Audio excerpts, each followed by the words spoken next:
Ladies and gentlemen, boys and girls, cats and dogs of all ages, you found it, the daily show for small business owners. And by what I can find, it's the only daily live stream for solopreneurs and small business owners. I'm your host, Pat Miller, the Idea Coach. This is a time for us to get together to learn about what's going on in the news, get to know one another, and have a coffee break with your coworkers, especially if you don't have them.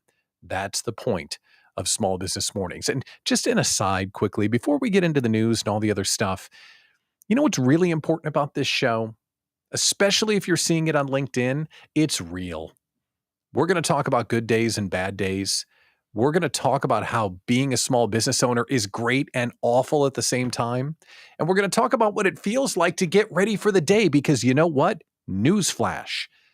0 people in the world wake up Zen-like, perfect, motivated, fit, mentally aware, confident, smart, awesome at selling, whatever it is that they're telling you that they are every day. Nobody's like that. And on this show, I have the courage to come on and say, you know what? Here are the things I'm bad at, and here are the things you struggle with. And maybe, if we all set the show down to a side and we're real with one another, maybe we can all get where we're going with our small business. So if you would like that to be in your life, that's what Small Business Mornings is all about. You and me learning how to small business together. On today's show, we've got some fun news. All of the sad, awful news are down there. That's down there in the ticker. So if you want the sad, awful news, it's right down there in the ticker. But the fun news on today's show, it's Taylor Swift's world. We're all just living in it. There's a new tweet from Elon Musk that might give us a clue about what he's up to with the future of Twitter. We're going to recap yesterday's Idea Slamathon because it went awesome. Thank you so much for participating. And a meme of the day that just hits home on Thursday before Labor Day weekend. One last thing for us to play with, the question of the day. What's a bad habit you're trying to break? Is there a bad habit you're trying to break? Let's share it. And if you're with us this morning, say hello in the comments, will you? That way the algorithm overlords that control my self-esteem will remind me that I'm not shouting into the void. Good morning, Teresa. Great to see you this morning. So before we get in the news, let's do our caffeine check. Caffeine check sponsored by the Backstage Brainstorm, a meetup of viewers of the show to get to know one another, coming to you on September 13th. We're going to do some networking and we're going to do an Idea Slam brainstorm together. September 13th, if you care to join us, we will put up the QR code here while we do our caffeine check. So I've got this commitment to fitness, right? Not really. But here is my commitment level. I got up early this morning and I thought, I'll get my workout in before I do the show.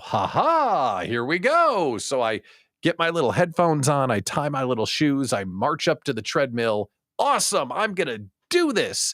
I had plenty of time to do it. I start the treadmill. It starts up, I start walking, and then I'm like trying to get Netflix to work because in no world am I just going to walk on the treadmill without watching Netflix. So I'm walking, and Netflix got signed out. So I'm trying one email, not working. I'm trying another. And when you're signing into Netflix, you're like P-A-T, like you're using the remote. It's not like a keyboard. So I'm getting more and more and more frustrated. Finally, Netflix would not work. Would not work. Every password, everything. 10 minutes later, it wouldn't work. So did I stay on the treadmill for the time? No. Workout over. I am so dedicated to my fitness that when Netflix didn't work, I'm out. I'd rather be fat than bored. Pretty much where I'm at in my life, because treadmill time is not fitness time. Treadmill time is Peaky Blinders time. Let's be real. So that is my commitment to this physical specimen that intimidates you all every day here on your web stream. Okay. Let's get into the news, shall we? It's Taylor Swift's world. We're all just living in it. Taylor Swift, as you know, is the boss. and the queen of our culture and our new media landscape. And there's another thing that was announced this morning that will underscore how she's just playing the game at a different level. You know, the Eras tour that she's been doing, and she's been touring the country, just killing it. It's the biggest thing since microphones. She's put the entire country into a frenzy, and every parent feels like they must acquire tickets to this show. Well, it's already passed $1 billion, $1 billion in concert tickets, and projections say it could go over 2 billion. That is a thing. But here's the news that was broke yesterday or today that I think is really significant. Starting October 13th in a movie theater near you, they're going to show a movie of the concert. Now think about that. What is the most unique thing about the Eras tour? And why are people freaking out about the Eras tour? I would contend it's not just the music that everyone loves. The reason why people are freaking out about the Eras tour is you can't get into the Eras tour. So this concert is going to be put into a documentary kind of form, and it's going to be shown in movie theaters across the country starting October 13th. It's just brilliant. Absolutely brilliant, because millions and millions of people are going to go see that and still want to come to the tour. It's so smart. It's just on a different level. And of course, she's playing with numbers. Tickets for adults are $19.89. Get it? And tickets for kids are $13.13.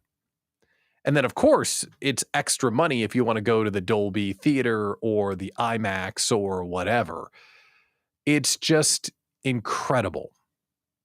And it caused me to think, I wonder if this is a way that movie theaters can stay relevant, because big movies are rare now and then. But what if they basically become big living rooms to go see something? Because the technology is fantastic and the seats are comfy.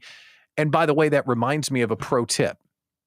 If you're doing business events, like if you're the type of person that does a business event and you're looking for a great meeting space, movie theaters are really excited to rent a movie theater to you for a meeting during a day. Like, you want to do an 11 a.m. meeting at a movie theater or a 10 a.m. meeting at a movie theater on a weekday. They are really easy to work with. I've done this before. Great acoustics, comfy seats. They've got all the food and drink available if you want to do that. And they're really eager to work with you most times. So movie theaters are a great rental opportunity if you're looking for a place to do your thing. Just a pro tip on that. But kudos to Taylor for coming up with that, because it is really smart. And Teresa makes a great point. It makes it affordable to see a concert for those that don't mind watching it on the big screen. And let's be real. Let's say Lambeau Field had an Eras tour, and what would that be? 80,000 people cram in to see Taylor way down there. What are you doing? You're watching it on the big screen anyway. That's what you're doing at these giant venues, unless you spend the gazillions of dollars to be close enough to see it, with your real eyeballs. Otherwise, you're jamming out to the great sound. This is me jamming out. You're jamming out to the great sound, and you're watching the screen in the first place.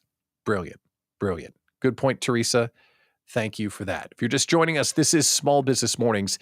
It's the daily live show exclusively for small business owners. I'm your host, Pat Miller, the Idea Coach. All right, let's talk about Twitter. I'm still calling it Twitter, even though it's now called X, but let's talk about Twitter. And despite what many people think, Twitter may, I'm using that with emphasis, Twitter may have a clue as to what's going on. So Elon bought Twitter. We all know that. Billions and billions and billions of dollars. And as soon as he got his hands on Twitter, he started making changes. And some of the changes were really unpopular because maybe they weren't a good idea. And some of the changes were unpopular and villainized simply because they're changes. We don't like change. If you're a Twitter user, you like the way it's always been, and now things are moving around, and oh my gosh, this whole platform is going in the garbage, right? I'm not an Elon apologist, but I'm really intrigued by what his vision is of Twitter. Because by all accounts, why would he spend, I think it was 44 billion, if I remember correctly? He must see something more with that platform than what it is, because Twitter is famously underclocked when it comes to making advertising revenue.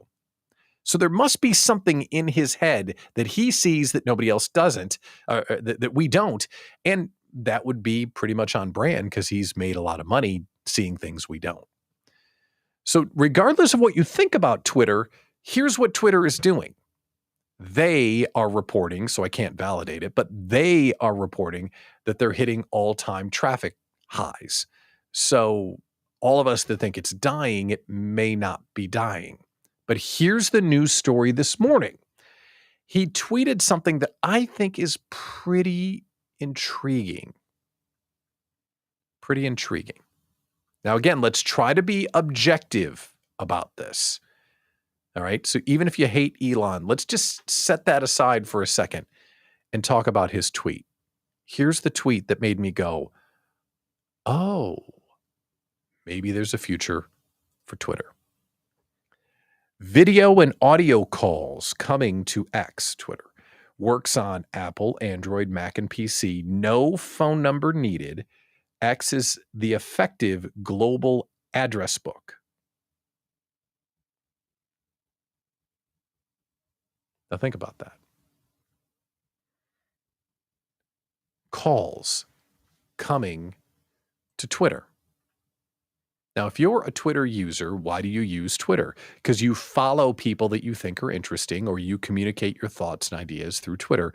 It becomes kind of a de facto news source that you curate, and sometimes a social source about the things you're interested in or whatever.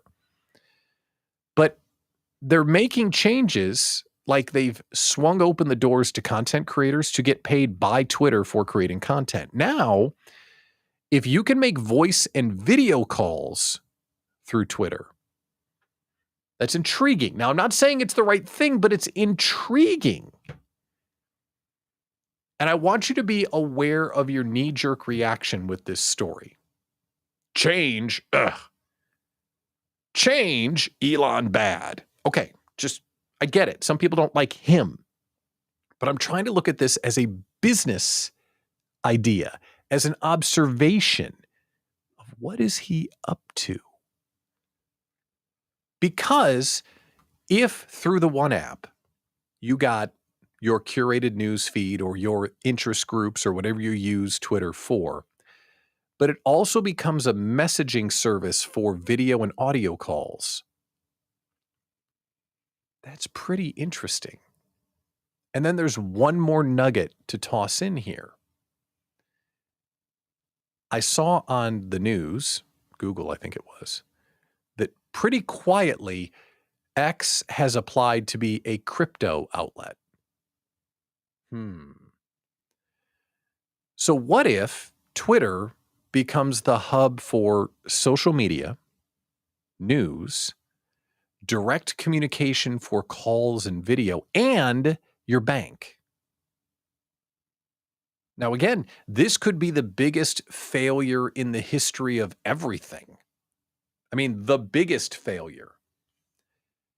But what if it's not? What if we are watching someone who, regardless of what we think, is ahead of us in putting things together and seeing the future?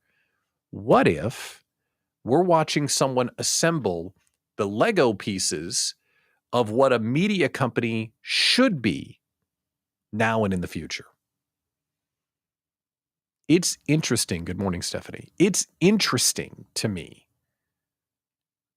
for the construction purposes, because if he's seeing what should be or could be, whether or not his company can fulfill it, I find that inspiring when I sit down to think about my business, thinking, what should my business be? How should all of the pieces fit together? What do people want, even if they don't know it yet? That's how I look at it. So again, This is not a story about Twitter and I think it's great and you should be like it. That's not what I'm saying.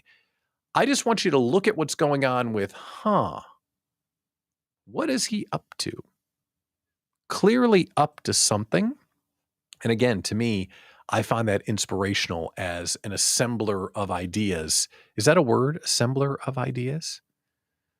Yeah, there's something going on there. All right. I was casually reading futurism.com this morning to get ready for the show, as I do every day. I check futurism.com to make sure that I'm up to speed so I can present the best show for you possible. And there's a new study that we need to pay attention to. The study says that heart attacks can give warning signs. There's a new study by the Smith Heart Institute that says half of cardiac patients have physical symptoms not 5 minutes before they have a heart attack. They have physical symptoms an entire day before the heart attack. Now, hold up. If you're like me, you thought one day you're doing small business mornings and then the next minute, doornails. That's what happens. You're just gone. You're done. Like, what we should do? Like, that's how it works. Well, this study is saying, half of the people are having physical symptoms a day before. Now, that's interesting. What are the symptoms? Wouldn't you like to know what are the symptoms? So if you feel these symptoms, you could say, that's a cardiac arrest symptom. I should probably go see somebody. It would be great if the symptoms that they're reporting are super unique. For example, I can't see colors anymore. Everyone knows that's a heart attack symptom. Or, I'm suddenly craving black licorice, which, by the way, no one should crave black licorice. That stuff is disgusting. But if all of a sudden I'm craving black licorice, heart attack symptom. Wouldn't that be great if the symptoms were that unique? That way we would know, I should go see someone. No, they're not that unique, but they are related to heart attacks. So here are the symptoms. So put these into your memory banks here.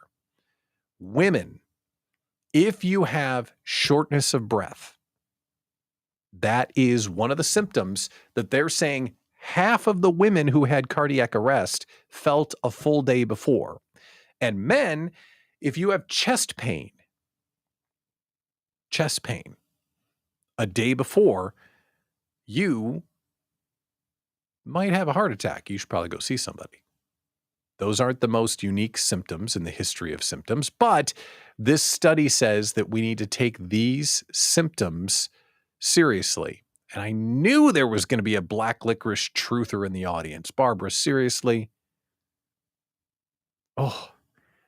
It's like chewy depression, black licorice. Like, why would I purposely put that in my mouth? I mean, I'm glad you enjoy it. Good for you. But, good gravy. Not for me. So remember those symptoms, shortness of breath, chest pain. Those two are, according to a new study, something that could advise you a day in advance that it could be a symptom. Okay, here's what's going on. We are going to do our question of the day. What is a habit that you're trying to break? And I've got a meme of the day standing by that we're going to talk about here because it is the perfect meme for this time of week and this time of year. So we'll do that in just a minute. And yes, Stephanie, thank you for agreeing that chewy depression is what black licorice tastes like, because that's pretty accurate. And if you're just joining us, this is Small Business Mornings. This is the web's daily show for solopreneurs and small business owners. I'm your host, Pat Miller, the Idea Coach. All right, before we get to the meme, before we do the question of the day, let's recap what happened yesterday. Yesterday, we did a special edition of the show. It was called the Idea Slamathon, and it was for the Islands of Brilliance. It was a charity stunt to raise money. And this little show by a guy in his basement, thanks to your generosity, we raised $300 for the Islands of Brilliance by doing live brainstorming on the air. And I will say, we came up with some pretty good stuff for the folks that decided to come on the air and get the brainstorming help. So a big shout out to Elisa Ruhr, Susie Moon, Dottie Posto, Stephanie Kern, Sue Gresham, and Talmar Anderson. Thank you all for contributing to the Islands of Brilliance. And thank you to our friends at Bank 59 for being continued heroes of the Idea Collective and the projects that I decide to roll out to the world. Could not do it without our friends at Bank 59. But thank you for your generosity and for supporting that amazing charity. And a big shout out to all of you that joined us in the chat and helped us brainstorm. Because again, I think we came up with some pretty good stuff for the folks that called in. So it was a cool project and a test to see if we could affect change like that just by doing a daily live stream on LinkedIn and YouTube. There's one other thing about that I'm pretty geeked about. Geeked. I haven't said I'm geeked about something since junior high. But I'm pretty geeked about that. Will you dance with me? Pretty geeked. For the first time ever, this little show had 100 same-day viewers. So on the show yesterday, we had 100 people tune in. That might not sound like much, but as we go from who the heck are you to a daily live show for every solopreneur in the country, this is a milestone. And I'm super excited about it. So everyone that tuned in yesterday, thank you for your support, and everyone that gave to the charity, I really appreciate it. Now that we've had 100, the next goal is 1,000 same-day viewers. We will see if we can get there. So thank you everyone for doing it. It was a lot of fun. Let's move on. Our meme of the day is not a belly laugh, but it's really a gut check about where we are. It's Thursday, August 31st. In other words, 2 days before a 3-day weekend, and 2 days before a 3-day weekend that's pretty much the finale of good times. Because when we get back on Tuesday, womp womp, it's winter. Now, not exactly, but it's pretty much the winter pattern, and summer is over-ish. So Thursday morning prior to Labor Day, here is your meme of the day. I mean, isn't that true? Isn't that true? Like, give me the bottomless coffee maker to get me through today and tomorrow, because that's pretty much how it is right now. That's your meme of the day, because it's just so on brand. And what are you doing to get through the next 2 days? We're going to do our do the freaking thing here in a minute. But what are you doing to get through the next 2 days? Because if you're like me, the one thing that you really want to do is nothing. What's my to-do list today? I've got nothing. Wouldn't that be great just to like close the laptop and be like, you know what I want to do today? Zero. Big nada. But we can't, because we got stuff we got to do. And we got to make sure that we take care of the beeswax. So when we come back on Tuesday the 5th, we're ready to win the small business game. So doing the freaking thing for today, let's talk about it. This is the segment of the show where we do accountability at scale. I'm encouraging you to take a moment, whether you're out walking the dog, whether I'm on in the background, hello, or you're tuned in here with the chat and such, to think about what must be done today. So when you get back with us tomorrow morning at 9 a.m. Central, you can feel like it was a successful day. Don't put it out in the universe. Put it out to Pat. Write it down, and if you feel like sharing it in the comments, please do. For me, yesterday, in addition to the Idea Slamathon, we had some pretty kind of interesting Elon-like meetings, in fact.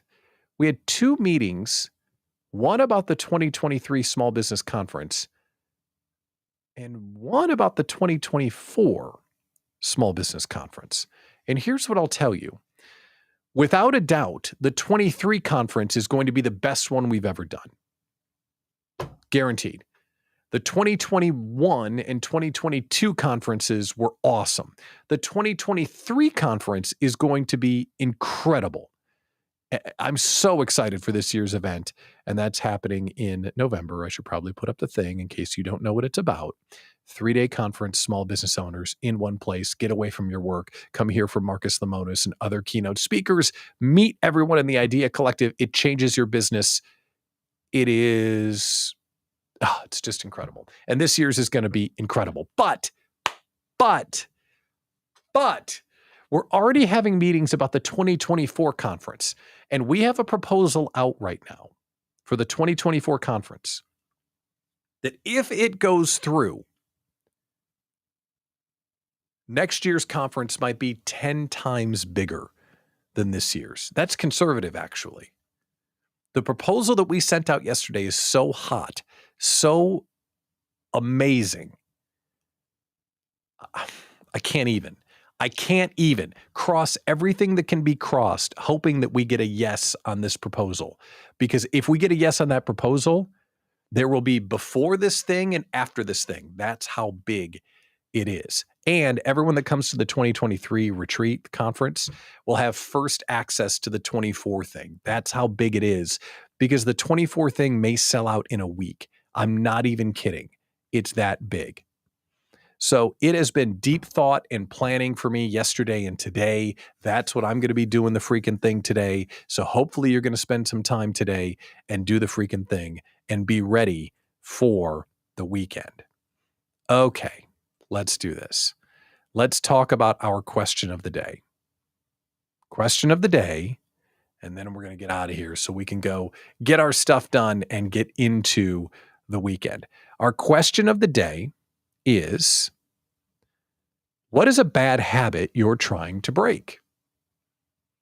And this is funny because Stephanie just caught me with one of the bad habits I'm trying to break, calling it the Small Business Retreat, because that's what it used to be called. This year, it's the Small Business Conference. So I got to put $1 into the swear jar every time I do that. So yes, that's a bad habit that I'm trying to break. So what is a bad habit that you're trying to break? Bad habits are tough because oftentimes we enjoy what the bad habit is. I mean, if you enjoy black licorice, Barbara, that might be a habit you're trying to, stop because you like it. A lot of our bad habits we like. Some of our bad habits we don't necessarily like, but we can't stop doing. So what is a bad habit that you're trying to break? And when you bring awareness to that thing, all of a sudden you can use your energy to try and get rid of that bad habit. And I am trying to break the habit of using social media as much during the day because it is completely pointless. It is so pointless. But I find myself getting caught in these cycles. Do you get caught? Tell me I'm not alone that you get caught in these cycles. Instagram, Facebook, LinkedIn, Twitter, Idea Collective. Instagram, Facebook, Twitter, and just again and again and again. And I might be on one of these stuck cycles for 30, 40 minutes before I realize, what am I doing? Stop. Has that ever happened to you? I think that's the biggest one, is getting lost in the social media cycles throughout the day. And there are others, like logging into Netflix so I can walk on the stupid treadmill because I need to lose my 24 pack that I have down here. But whatever the habit is, think about what it is, and that's the question of the day. In addition to that, it's thinking about what habits you want to start. And Stephanie has one here that she's trying to break: watching Netflix too long and spending too much time on Instagram at night. Tadale. Yeah, 100%. Those are very common habits that we're trying to break. Sometimes it's powerful, though, to think about what habits are we trying to start. So I'm trying to move more, not going so great, trying to cut back my carbs. And the other thing that I'm really trying to work on, and this one's really important to me, I'm trying to get back into the habit of really passionately, genuinely, with the power of 1,000 burning suns, hating on the Green Bay Packers. Because, friends, we are about 9 days away from the first game of the year. And I'm a little out of practice when it comes to hating on the Packers. But you know what? Hey, football season's here. It is time to hate on the Packers. I mean, hate on the Packers. You can't just kind of hate on the Packers. If you're a Bear fan, you got to really hate on the Packers.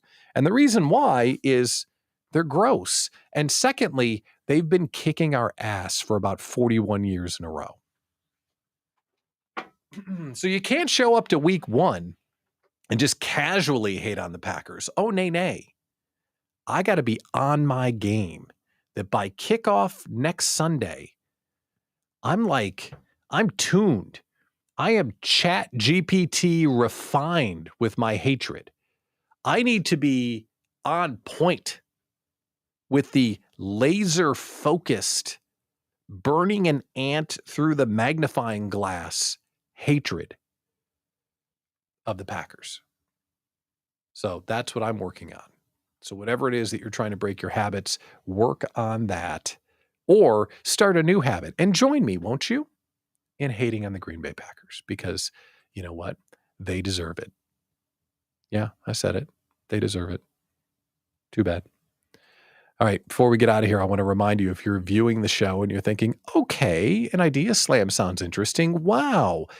This is a conversation that I'm vibing with because it's really talking about how it is to be a small business owner, good days and bad. And there's some stuff on the show that sometimes makes me think. And if that's you, I'd like to meet you. I want to learn about your business. I want to connect you with some of the like-minded folks inside the Idea Collective that, value collaboration over competition. I want to give you a test drive of the Idea Slam for small business owners. It's really a fun opportunity, and this is a free event we're doing September 13th. It's called the Backstage Brainstorm. So if you want to learn more about the Idea Collective and what we're doing, if you want to talk about your small business and get a little bit of free help, this is an opportunity for you. September 13th is the day of the first one, and I would love to have you join us at that event. I'm Pat Miller, the Idea Coach. I appreciate your help yesterday raising money for charity.